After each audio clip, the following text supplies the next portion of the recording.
শোন শোন ওরে মন এ জীবন কতক্ষণ কিছুক্ষণ পরে তোর কাফন দাফন মালিকুল মউত হবে হাজির এখন দেখো ছেড়ে রোহ ওড়ে যাবে রে তখন আহা শোন শোন ওরে মন আহা শোন শোন ওরে মন এ জীবন কতক্ষণ কিছুক্ষণ পরে তোর কাফন দাফন মালিকুল মউত হবে হাজির এখন দেখো ছেড়ে রোহ ওড়ে যাবে রে তখন আহা শোন শোন ওরে মন ওরে শোন শোন ওরে মন এই মায়ার জীবনে কেউ চিরদিন ছিল না থাকিনি থাকবে না সকলকে চলে যেতে হবে তাহলে কবি সেই সম্পর্কে লিখছে দেখুন আহা শোন শোন ওরে মন এ জীবন কতক্ষণ কিছুক্ষণ পরে তোর কাফন দাফন মালিকুল মউত হবে হাজির এখন দেখো ছেড়ে রূহ উড়ে যাবে রে তখন আহা শোন শোন ওরে মন কোন কুকুর জান্নাতে যাবে কুকুর যদি নাপাক হয় কুকুর যদি নাপাক হয় এই দুনিয়াতে দেখবেন গায়েতে যদি লেগে যায় আমরা আর মসজিদে নামাজ পড়তে যাইনি আচ্ছা কুকুর যদি নাপাক হয় তাহলে কুকুর জান্নাতে কি করে যাবে আপনি ভাবছেন আপনার এই বল্লর টোপে এইখানে যে কুকুরগুলো রাত্রে ঘোরাফেরা করে চেঁচামেচি করে এরা জান্নাতে যাবে না এই কোরআন শরীফে যে কুকুরের যে কথা উল্লেখ করা হচ্ছে সূরা আসহাবে কাহাবের ঘটনা সূরা কাহাবের মধ্যে আল্লাহ উল্লেখ করেছেন তাফসীরকারীদের মধ্যে মতভেদ রয়েছে কোন তাফসীরের মধ্যে যে 6 জন ছিল আর কোন তাফসীরের মধ্যে ওই 7 জন ছিল তো কবি একটাকে নির্ধারিত করে লিখেছেন এবং কোন কুকুর জান্নাতে যাবে শুনে রাখুন লিখছে দেখুন আসহাবে কাহাবের ঘটনা কে হো জানে আবার কে হো জানে না কে হো জানে আবার কে হো জানে না আধার পাহাড়ের একটি গুহায় 6 জন মানুষ আজ জ্যান্ত ঘুমায় তাদের ছিল এক পোষা কুকুর সে দিত পাহারা রাত দুপুর দিত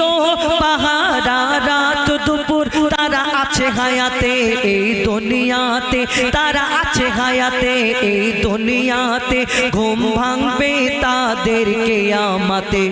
নির্জন নিঝুম নিরালা গুহায় 6 জন একসাথে আরামে ঘুমায় ওয়াদা করেছে খোদা দয়াময় কুকুর সাথে জান্নাতে তারা যাবে নিশ্চয় আহা শোন শোন ওরে মন এ জীবন কতক্ষণ কিছুক্ষণ পরে তোর কাফন দাফন মালিকুল মউত হবে হাজির এখন দেখো ছেড়ে রূহ উড়ে যাবে রে তখন আহা শোন শোন ওরে মন ওরে শোন শোন ওরে মন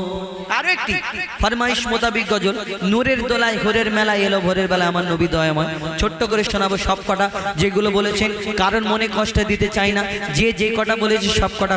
পরিবেশন করে শোনাবো কিন্তু ছোট ছোট করে লিখছে দেখুন আমার নবীকে যখন ধরনীর বুকে পাঠিয়েছেন এই দুনিয়াতে মা আমিনার ঘরে তেমন কিছু ছিল না মা আমিনা এত দুঃখ করে যে আল্লাহ এত সুন্দর একটা ফুটফুটে বাচ্চা দিয়েছো এত সুন্দর একটা ফুটফুটে বাচ্চা দিয়েছো আর আমার ঘরে তেমন কিছু নেই এর আব্বা নেই মা আমিনা বড় দুঃখ করে কি হয় লিখছে দেখুন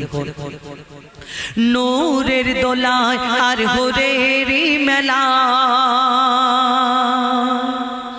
নূরের দোলায় আর হোরেরি মেলায় নূরের দোলায় আর হোরেরি মেলায় ভোরের বেলায় এলো ধরায় আমার নবী দয়াময় সারা জগৎ ঝুঁকে যায় সারা জগৎ ঝুঁকে যায় দুধের চাঁদ আমার প্রিয় মোহাম্মদ দুধের চাঁদ আমার প্রিয় মোহাম্মদ হায় তার কি সুরত যেন আবে হায়াত দু নয়নে ছলকায় মা আমিনা সেই নয়নে চুমা খায় মা আমিনা সেই নয়নে চুমা খায় নূরের দোলায় আর হুরেরি মেলায় নূরের দোলায় আর হুরেরি মেলায় আল্লাহ পাক এই দুনিয়া দুনিয়াতে কত কোটি কোটি মা জননীকে সৃষ্টি করেছেন, কিন্তু এই দুনিয়াতে আমার আপনার নবী দোজাহানের বাদশা হুজুর আকরাম সাল্লাল্লাহু আলাইহি ওয়াসাল্লাম তার আম্মা জান মা আমিনাকে আল্লাহ এত সুন্দর করে শ্রেষ্ঠ করে ধরনীর বুকে পাঠালেন। কবি ছন্দের মাধ্যমে অতি মূল্যবান কথাই লিখছে, দেখুন ওই স্বর্গ তোমার সাথে হয় না কারোর তুলনা, মা হাওয়া থেকে আর মা মারিয়া কেহ পেল না সম্মান তোমার মতো, কেহ পেল না আমার কাছে। তখন মা হালিমা কি উত্তর দেয়, আমার নবী ছোট্টবেলায় কি ছিল? কবি ছন্দের মাধ্যমে লিখছে, দেখুন মা গো তোমার বুকে দুধ পিয়েছে মুহাম্মদ, আর কেমন ছিল? লোকজন জিজ্ঞেস করছে, বলো কেমন ছিল বলো শিশু নবী করিম, তুমি লালন পালন করতে তাকে রাত দিন। মাগো নরম মাখন আর মেশক আতর মাখা যেন সারা বদনময়, মা আমিনা সেই নয়নে চুমা খায়, মা আমিনা সেই নয়নে চুমা খায়, নূরের দোলায় আর হুরের মেলায়। সব শেষে কবি নিজের মাকে উদ্দেশ্য করে বলছে, এই দুনিয়ায় নিজের মাকে উদ্দেশ্য করে কি বলছে, যে এই দুনিয়াতে আমরা দেখবেন সব প্রত্যেক মানুষ আমরা অনেকজনা কি করি, মা বাবা যখন বয়স হয়ে যায় তখন মা বাবার আর খেয়াল করি না, চিন্তা করি অন্য ভাইয়ের কাছে চলে গেলে ভালো হয়। কিন্তু এখন প্রত্যেক ছেলে দেখবেন ওই এসআইআর হচ্ছে, মা বাবার ওই ভোটার লিস্ট খুঁজে বেড়াচ্ছে, যে ওই মা বাবাকে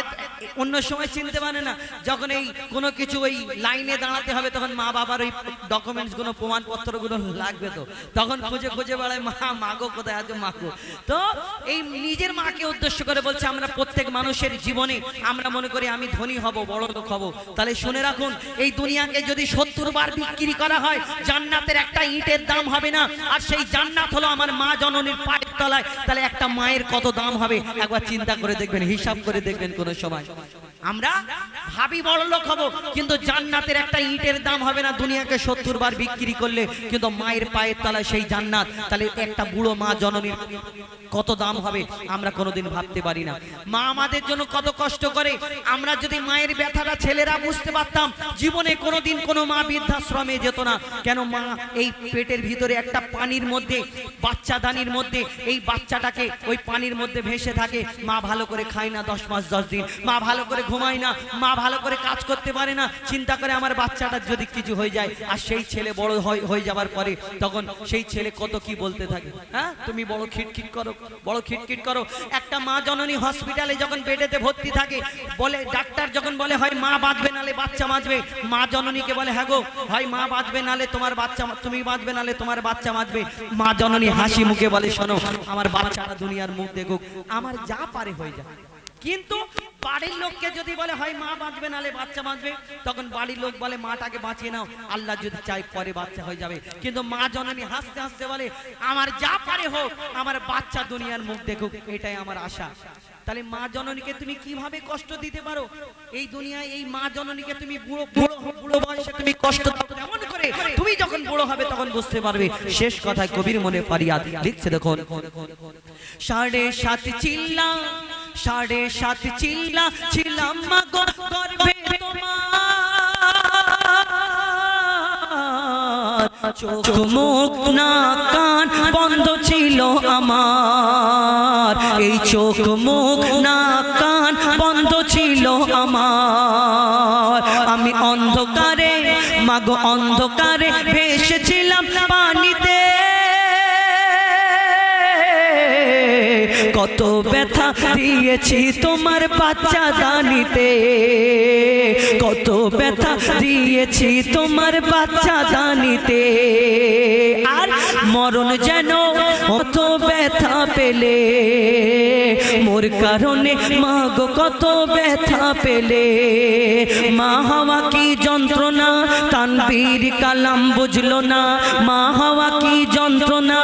অধম হুজাইফা বুঝলো না। যতই থাক না তোমার সোনা দানা, মায়ের দেনা শোধা যাবে না। ও তোর মায়ের চোখেরই পানি জমজমের থেকেও দামি, ও তোর মায়ের চোখেরই পানি জমজমের থেকেও দামি। সন্তানের তরে যদি মায়ের অশ্রু ঝরে, খোদার আরশ কেঁপে যায়, সারা জগৎ ঝুঁকে যায়, সারা জগৎ ঝুঁকে যায়। নূরের দোলায় আর ঘোরের মেলায়, ভোরের বেলায় এলো ধরায় আমার নবী দয়াময়, সারা জগৎ ঝুঁকে যায়, সারা জগৎ ঝুঁকে যায়। আমাদের